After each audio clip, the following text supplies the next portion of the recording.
광대들 모았습니다. 그리고 그들에게 명령을 합니다. 이 세상에서 가장 훌륭한 것과 이 세상에서 가장 악한 것을 나에게 가지고 오너라. 그렇게 이야기했습니다. 여러분, 가장 훌륭한 것이 무엇일까요? 그리고 가장 악한 것이 무엇일까요? 고민을 하면서 광대들이 흩어져서 세상에서 가장 훌륭한 것과 세상에서 가장 악한 것을 찾아서 떠났습니다. 한참 후에야 몇몇 사람들이 돌아왔습니다. 그 가운데 왕이 특별히 감동받고 저것이 바로 정답이다 하고 이야기한 것이 있습니다. 그것은 다른 것이 아니라 한 광대가 상자를 여는 겁니다. 상자를 열어보니 그 속에서 먼저 가장 훌륭한 것이라고 이야기하는 상자를 열었습니다. 여는 순간에 끔찍한 것이 들어있습니다. 그것을 보니까 다른 것이 아니라 혀의 모형으로 만든 혀입니다. 혀가 그 속에 들어있거든. 깜짝 놀랐어요. 이 혀가 왕이시여 세상에서 가장 훌륭한 것입니다. 그래, 그러면 가장 악한 것이 무엇이냐? 이제 악한 상자를 이렇게 또 열어보니까 그 속에 또 똑같은 혀가 들어있는 겁니다. 가장 악한 것, 가장 훌륭한 것, 가장 훌륭한 것, 가장 악한 것, 그것이 바로 혀다. 이것은 이번 사순절 특별 새벽 기간 동안에 우리가 절대적으로 생각하고 조심해야 될 것입니다. 은혜 받는 자의 특징이 뭔가? 혀를 조심해야 한다는 거죠. 그 기도해 놓고 혀로 다 쏟아내버리고, 이번 기간 동안에는 조금 은혜로운 말만 하시기를 바랍니다. 훌륭한 이야기, 긍정적인 이야기만 하시기 바랍니다. 그리고 응답받는 이야기만 하시기 바랍니다. 치료받는 이야기만 하시기 바랍니다. 부정적인 생각은 악한 생각으로 나에게 다가와서 이번 기간 모든 것들을 다 허물어뜨리려고 합니다. 그 기도하고 가가지고 허물어뜨려버린 그런 이야기, 그런 말들 하지 않고 조금, 그래서 조금 못마땅하더라도 좋다, 그리고 마음에 안 들더라도 좋다, 보기가 싫더라도 보기 좋다. 그래서 기도의 첫 번째 이 단추를 잘 껴야 합니다. 응답받는 자의 특징이 뭐냐? 기도 쭉 하고 난 다음에 바로 이 혀를 잘 사용하는 것, 이게 응답받는 자의 특징. 중보기도 하면서 뭐라고 이야기했습니까? 중보기도 하면서 이 말을 조심해야 한다. 또 하나, 이 기간 동안에 하나 생각해야 될 것입니다. 시험에 들지 않아야 합니다. 여러분, 이상하게 기도하려고 그러면 40일 뭐 이렇게 특별한 기도 시간 하면 여러분의 시험 들게 만드는 요소들이 눈에 발견이 됩니다. 그거 이겨내시기를 주님의 부탁을 드립니다. 그래서 그 두 가지만 조심하고 나가면 이번 기간에 하나님의 선물, 이번 주제가 뭡니까? 하나님의 선물, 하나님의 선물, 새벽 선물을 여러분이 받게 될 것입니다. 두 가지를 꼭 적용시키십시오. 어떤 일이 있어도 이 두 가지. 오늘은 삶의 표적이라는 제목을 가지고 말씀을 좀 드리려고 합니다. 사랑하는 여러분, 이 표적이라는 단어 뜻이 무엇인가요? 표적이라는 것은 두 가지 의미를 담고 있어요. 하나는 목표라는 뜻이고, 하나는 신호, 즉 사인이라는 뜻입니다.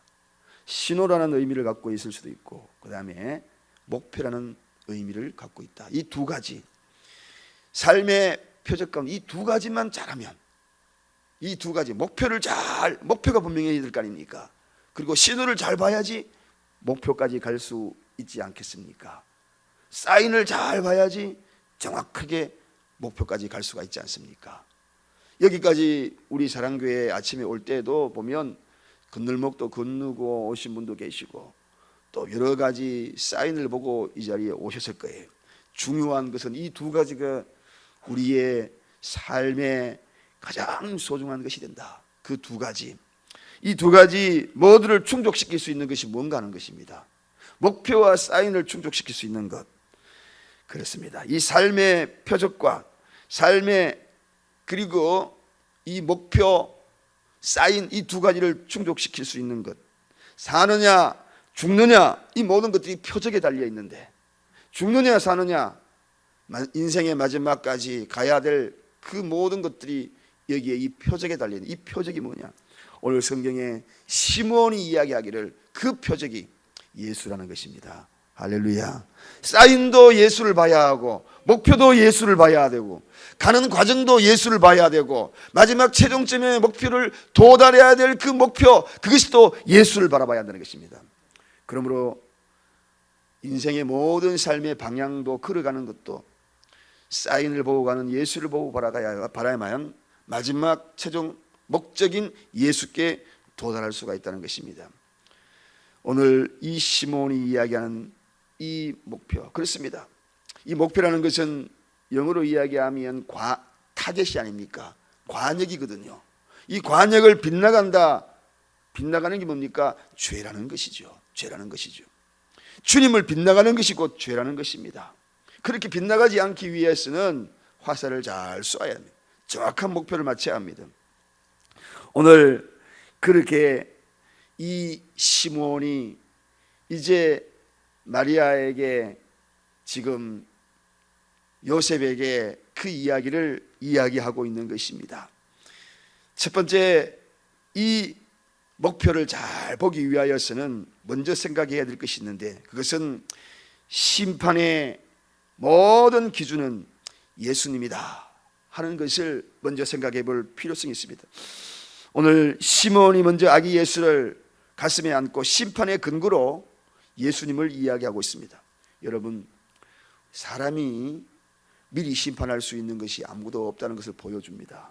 심판의 기준은 예수님이 하시는 것입니다. 그래서 우리가 어떤 일들을 결론을 놓고 우리가 그것을 심판하고 비판하고 그렇게 하지 않기를 바랍니다.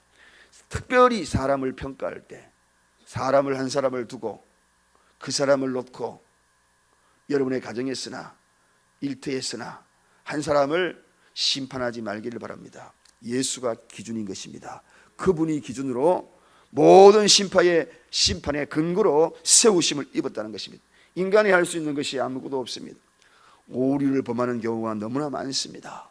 우리가 이번 기간 동안에도 그 누군가를 한 사람을 높이 올려놓고 이 사람은 어떻고 저 사람은 어떻고 하는 그러한 모든 일들을 잠재워야 합니다. 내려놓아야 합니다. 심판의 근거는 유일하게 예수 그리스도, 인생을 향하신 예수님의 절실한 그러한 모든 기준은 예수 그리스도.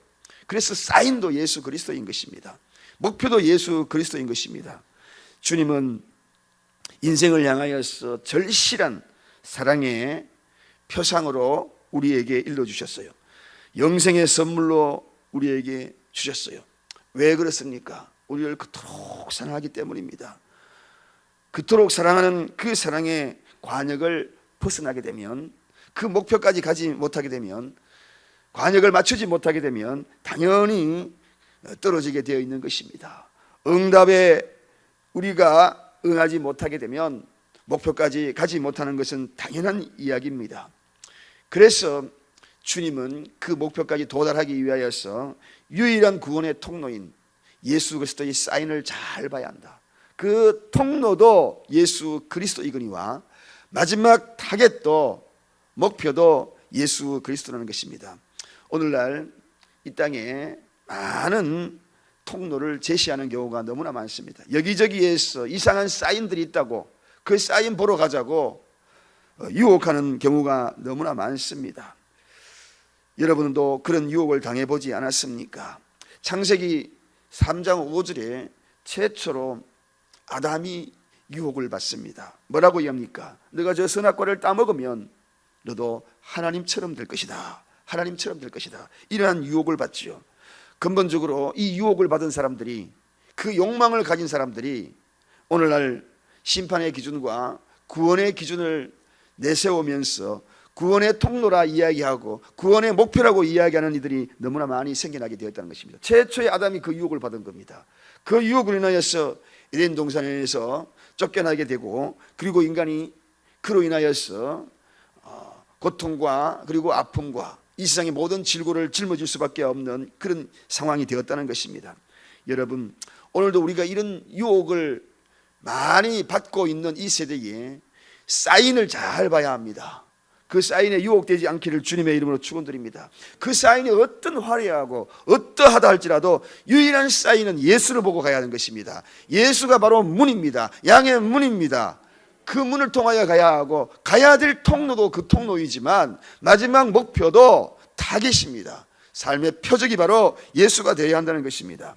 이것이 첫 번째 사인입니다. 즉 다시 말하면 심판과 구원은 오직 예수, 그 사인을 보고, 그리고 과정도 목표도, 그 과정도 목표도 이 사인과 마지막 타겟까지, 목적지까지 끊임없는 발걸음, 역동적인 발걸음, 멈추지 않는 발걸음, 어떤 유혹이 와도 그 발걸음을 멈추지 않기를 주님의 이름으로 축원드립니다. 우리 교회에는 그러한 어떤 일도, 세상적인 어떤 유혹도, 사인도 바라보지 아니하고 오직 예수 그리스도, 그 사인만 바라보고, 그리고 그 목적지까지 가는 교회가 되기를 원합니다. 여러분들이 되기를 원합니다. 두 번째는 승리의 표적입니다. 그렇습니다. 우리 주님은 우리 인생 모두의 표적인데 그 중에 이기고 싶은 이들, 그리고 이기야만 한 자들, 이기기를 원하는 자들, 그들은 예수를 표적 삼아야 합니다. 무엇으로 이기려고 하십니까? 지식입니까? 지혜입니까? 물질입니까? 그 어떤 것도 인생의 삶의 이김과 승리의 표적을 삼기 위해서는 예수를 표적으로 삼으시기를 주님의 이름으로 축원드립니다. 주님은 우리에게 말씀하셨습니다. 성육신하여서 이 땅에 오셔서 나는 참 포도나무여 너희는 가지라고 이야기했습니다. 이 가지가 포도나무에 붙어만 있기만 있으면 절로 과실을 맺는다, 절로 이길 수 있다는 것입니다. 인생의 가장 큰 목표는 이겨야 하는 것입니다. 패배자가 되어서는 아니 됩니다. 오늘 하루의 삶도 여러분 이겨야 할 것입니다. 죄를 통하여 이겨야 할 것입니다. 끊임없는 우리의 모든 삶 속에서 끌려가는 인생이 아니라 앞서가는 인생, 승리의 인생, 여호와 니시의 깃발을 흔들고 나가기 위하여서는 예수를 표적 삼아야 합니다. 대장 대신 예수 그리스도를 따라가야만 진정한 승리자가 될 수 있다는 것입니다. 그 승리자가 될 수 있기에 우리는 불행의 골짜기에도 일어설 수 있는 용기가 있고 다시 한번 도전할 만한 가치가 있습니다. 왜 그러냐면 주님이 이겨놓은 삶을 우리가 접붙임 바 되었기 때문에, 그리고 그 길을 따라가는 자들이기 때문에 이기기를 원하십니까? 주님께 꼭꼭 붙으십시오. 틈이 갈라지면 그 속에 사단이 개입합니다. 끼어듭니다. 아예 끼어들거나 개입하지 못하도록 동여매십시오. 삼겹줄로 동여매십시다. 이번 기간에도 여러분을 끊임없이 떨어뜨리려고 할 거예요. 분리시키려고 할 거예요. 그러나 절대로 분리되지 마십시오. 여러분은 가지가 되십시오. 주님은 포도나무가 되어서 꼭꼭 붙으십시오. 그래서 진정한 승리자가 되기를 원합니다. 또 하나 진정한 승리의 표적을 경험하기 위해서는 내가 대속의 은혜를 입었다는 것을 잊지 마시기 바랍니다. 대속이라는 것이 무엇입니까? 예수 그리스도께서 핏값을 주고 여러분을 사셨다는 것입니다. 핏값을 주고 패배자의 삶에서 승리자의 삶으로 옮겨놨다는 것입니다. 이김의 삶으로 옮겨놨다는 것입니다. 그러므로 가치 있는 삶을 살아야 합니다. 우리는 패배자의 인생으로 걸어갈 수가 없습니다. 반드시 가나안까지 가야 하는 것입니다. 불뱀이 와도 짓밟고 가야 하는 것입니다. 가시밭길이 와도 헤치고 나가야 하는 것입니다. 여리고가 우리 앞에 눈앞에 막는다 할지라도 우리는 그 여리고성을 무너뜨리고 나가야 하는 것입니다. 가야 할 목적이 분명한 것입니다. 어제도 제가 말씀을 드렸습니다. 우리 자아상이 분명히 확신이 되어야 한다는 것입니다. 자아상이 무엇입니까? 자기의 역할입니다. 우리는 무엇입니까? 승리자인 것입니다. 우리는 이겨내야 하는 것입니다. 삶의 뒤안길에서 갖가지 시련과 고통과 아픔이 있다 할지라도 우리의 삶은 대속의 은혜를 받은 자입니다. 주님이 이겨놓은 삶을 살아가는 자들입니다. 중간에서 멈출 수 없는 것입니다. 가나안 목적지까지 가야 하는 것입니다. 삶의 표적을 예수로 삼을 때에 우리는 반드시 승리자가 될 수 있는 것입니다. 주님은 부활의 능력으로 승리하셨습니다. 사망 권세에서 생명 권세로 바꿔놓으신 분이 우리 주님이십니다. 이겨놓으신 것입니다. 사망조차도 이겨놓은 것입니다. 건축자의 버린 돌이 모퉁이 돌이 된 것입니다.